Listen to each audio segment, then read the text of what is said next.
Movie की शुरुआत global disaster के 3 साल बाद होती है, जब जमीन पर रीवर्स नाम के खतरनाक मॉन्स्टर आ गए थे। इन रीवर्स ने 95% इंसानों को खत्म कर दिया था। जो लोग बचे होते हैं वो 8000 फीट की ऊंचाई पर रहते थे, क्योंकि ये रीवर्स ज्यादा बुलंदी वाली जगहों पर नहीं जा सकते थे। इसी वजह से उन्होंने 8000 फीट की बुलंदी तक निशान लगाए हुए थे और बचे हुए सब लोग सेफ जोन के अंदर रहते थे। कहानी की शुरुआत में हम हंटर को देखते हैं, जो बोर होकर सेफ जोन से बाहर निकल आता है। असल में हंटर जिस एरिया में रहता था वहाँ उसके साथ खेलने के लिए कोई हम उम्र बच्चा नहीं होता, इसलिए वो चट्टान पर बैठकर दूसरे पहाड़ों पर मौजूद बच्चों को खेलता हुआ देखने लगता है। कुछ देर बाद उसे रीवर्स की हल्की सी आवाज सुनाई देती है। रीवर्स की आवाज सुनते ही हंटर बहुत ज्यादा घबरा जाता है और तेजी से अपने घर की तरफ भागने लगता है। मॉन्स्टर भी उसकी तरफ तेजी से बढ़ रहा होता है, मगर आखिरी लम्हे में हंटर सेफ जोन के अंदर दाखिल हो जाता है। इस लाइन से ऊपर रीवर नहीं आ सकते थे। इसके बाद हमें पहाड़ की चोटी पर हंटर का गांव दिखाया जाता है, जहाँ पर 200 से भी कम लोग रहते हैं। ये गांव 84-160 फीट की बुलंदी पर वाक़ होता है। हंटर अपने वालिद विल को बताता है कि वो आज सेफ जोन की लाइन के पार चला गया था, मगर वहाँ रीवर आ गए और वो मरते मरते बचा। विल उसे प्यार से समझाता है कि आइंदा ऐसी गलती कभी मत करना और ये भी याद रखो कि तुम्हें रोजाना ऑक्सीजन की जरूरत होती है, इसीलिए दूर मत जाया करो। विल की बीवी को रीवर्स ने मार दिया था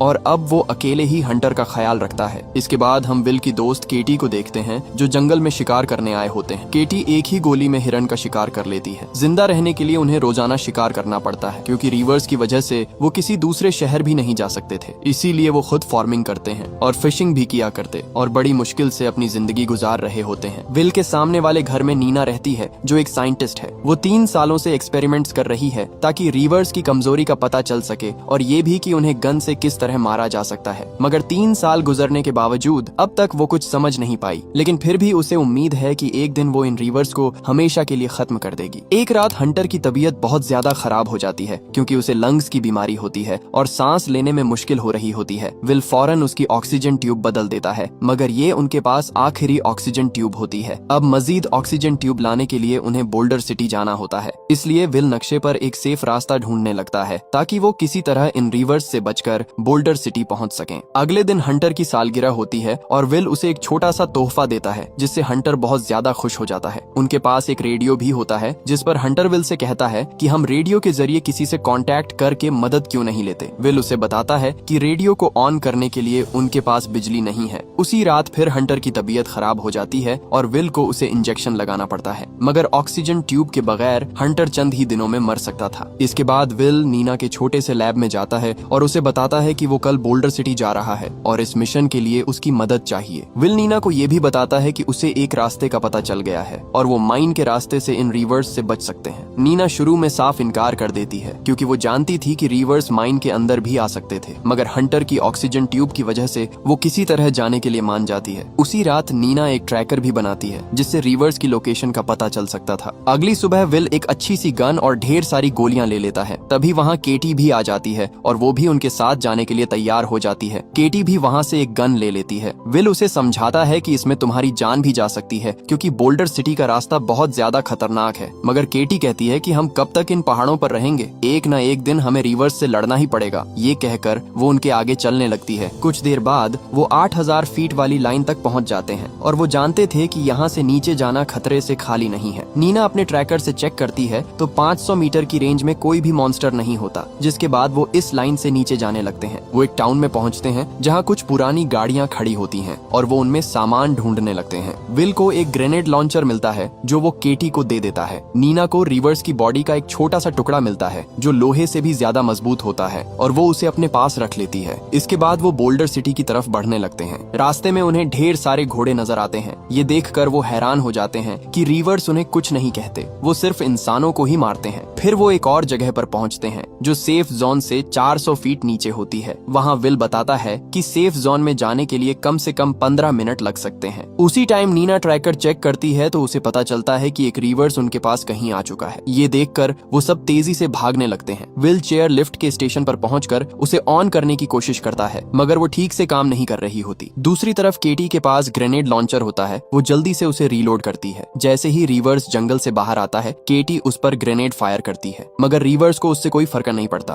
और वो तेजी से उनकी तरफ बढ़ने लगता है। उसी लम्हे नीना किसी तरह लिफ्ट को ऑन कर लेती है। विल और नीना लिफ्ट पर बैठकर ऊपर की तरफ जाने लगते हैं। केटी चेयर लिफ्ट के एक खंबे पर चढ़ जाती है और जैसे ही वो दोनों करीब आते हैं वो जंप लगा देती है। विल उसे मजबूती से पकड़ लेता है। वो सिर्फ 50 फीट ही सेफ जोन से दूर होते हैं कि रिवर्स एक केबल को पकड़कर जोर जोर से हिलाने लगता है, जिससे वो तीनों चेयर लिफ्ट से नीचे गिर जाते हैं। वो जल्दी से उठकर फुल स्पीड से सेफ जोन की तरफ भागने लगते हैं। रिवर्स भी तेजी से उनके पीछे आ रहा होता है, मगर आखिरी लम्हे वो तीनों 8000 फीट वाली लाइन पार कर लेते हैं। रात के टाइम वो एक सुनसान रिजॉर्ट में पनाह लेते हैं। वहाँ नीना उन्हें बताती है कि रिवर्स ने सिर्फ 1 महीने के अंदर 95% इंसानों को खत्म कर दिया है। सबसे अजीब बात ये थी कि रिवर्स इंसानों को खाते नहीं थे, बस बेदर्दी से मार देते थे और नीना को इसका जवाब ढूंढना होता है ताकि वो इन रिवर्स को मारने का कोई तरीका ढूंढ सके। अगली सुबह वो माइन की तरफ जाते हैं क्योंकि इसके जरिए वो बोल्डर सिटी की तरफ जल्दी से जा सकते थे। विल उनको बताता है कि माइन के अंदर एक लिफ्ट है और वो उसके जरिए तेजी से निकल सकते हैं। जब वो माइन के अंदर जाते हैं तो ट्रैकर भी काम करना बंद कर देता है और उनको 200 फीट नीचे जाना होता है, यानी यहाँ पर रिवर्स भी आ सकते थे। जब वो लिफ्ट की तरफ जा रहे होते हैं तो केव का दरवाजा बंद होता है, इसलिए अब उनको बहुत ज्यादा नीचे जाना होता है और दूसरे रास्ते से निकलना होता है। जब वो नीचे जा रहे होते हैं तो केटी को हल्की सी आवाज सुनाई देती है, लेकिन अंधेरे में उन्हें कुछ भी दिखाई नहीं दे रहा होता, इसलिए वो अपनी लाइट्स पर हाथ रखते हैं तो उनको अंधेरे में रिवर की चमकती हुई आंखें नजर आती हैं और वो डर कर तेजी से भागने लगते हैं। वो रिवर्स पर ग्रेनेड भी फेंकते हैं, मगर इस बार भी कोई असर नहीं होता। वो भागकर एक छोटी सी माइन में घुस जाते हैं जहाँ पर रिवर्स नहीं आ सकता था। विल उस पर फायरिंग करता है, मगर रिवर का जिस्म इतना मजबूत होता है कि गोलियां भी बेअसर साबित होती हैं। अचानक रिवर्स अपना हाथ माइन के अंदर घुसा देता है। उसी लम्हे वो फ्लेयर गन जला देते हैं और तेज रोशनी में उन्हें एक और रास्ता नजर आ जाता है। वो इस रास्ते से आगे बढ़ते हैं, मगर केटी बहुत ज्यादा डर जाती है और वो जैसे ही एक और जगह जाने लगती है वहाँ पर रिवर्स उसके पीछे खड़ा होता है और वो केटी को मजबूती से पकड़ लेता है। विल उसे बचाने की पूरी कोशिश करता है, लेकिन रिवर्स उसे वहाँ से लेकर चला जाता है। ये देखकर विल और नीना बहुत ज्यादा डर जाते हैं। कुछ देर बाद नीना किसी तरह ऊपर जाने का रास्ता ढूंढ लेती है और दोनों जान बचाकर माइन के दूसरी तरफ निकलने में कामयाब हो जाते हैं। नीना केटी की वजह से रोने लगती है और वो कहती है कि वो रिवर्स से